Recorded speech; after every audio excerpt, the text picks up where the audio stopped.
Good morning, Northwest Morning Sprint is brought to you by Bill's Heating and Air Conditioning. All right, 6:53 is your time. Let's get you ready to start your weekend here with the Morning Sprint. Olivia Roberts has an important update for travelers this morning, and Destiny Richards has a sneak peek at downtown Spokane's largest all-local bazaar. But first to Mr. Mark Peterson, tracking cooler temperatures and better air quality in your Friday forecast. Yeah, that air quality has been horrible for the last several days. First alert weather with our smoke forecast.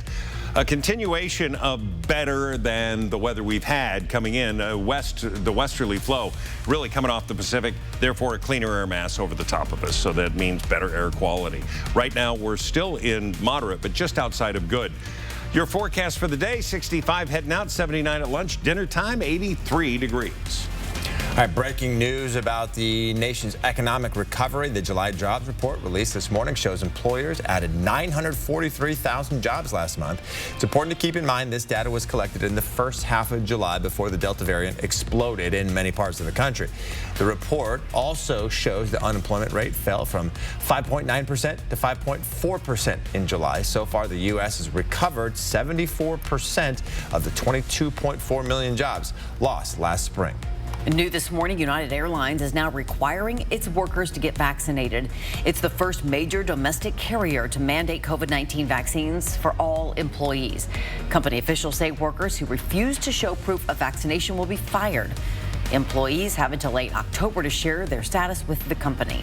Well, travelers should be ready for more chaos at airports across the country today and through this weekend. More flights are being canceled because of airline staffing shortages. Now, this is the sixth day of frustration for passengers at Spirit Airlines. Nearly 1,900 flights canceled so far, and today, a third of the airline's flights aren't expected to take off.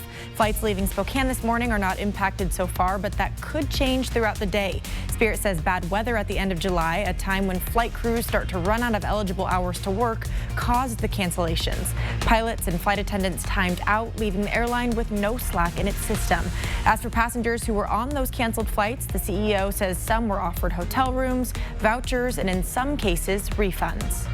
New this morning, if you plan to bake something soon, you may want to hold off on licking the spoon. The CDC is investigating an outbreak of E. coli linked to cake mix. The agency says 16 people have been infected with E. coli across 12 states as of July 27th. 7 of them have been hospitalized. Most of the infected people are children, and they are all female.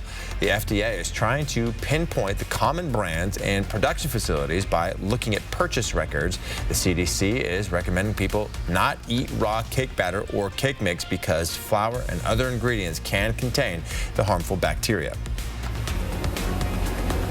If you're looking to shop local this weekend, you'll find lots of shopping opportunities right in the heart of downtown Spokane. That is starting tomorrow. Bazaar is back for the first time since 2019. You'll find up to 20 local vendors, as well as live music, food trucks, beer, and kids activities as well. It's all happening on Main Street. This is a time when lots of local artists need some help after the pandemic, so come out and show your support.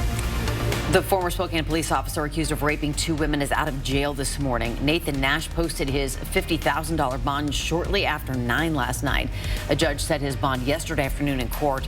And Nash was in jail facing a second rape charge. He will return to court August 17th to enter a plea. Just 12 days after that, he's expected to go to trial for the first rape accusations. You can read more about the case against the former officer right now on KXLY.com. The Spokane Veterans Home is dealing with the COVID-19 outbreak. More residents have tested positive for the virus. Since July 21st, 10 veterans and 4 employees have been infected, and 1 veteran has died. 4 News Now has learned 9 residents at the home are not vaccinated. 43% of the staff there is also not vaccinated. The FDA is looking to roll out COVID-19 booster shots as early as next month. The FDA is putting together a strategy. In it, boosters will be given to all vaccinated people.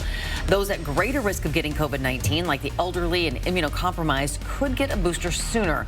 Pfizer says the company intends to apply for a booster shot emergency use authorization this month. Moderna is looking to get full FDA approval for its vaccine. Information about the vaccines is always changing. We know it can leave you searching for answers. If you have your own questions, head to KXLY.com and look for the Q&A section. We'll do our best to keep you up to date. All right, back with your final check of the weekend weather with Mark after this.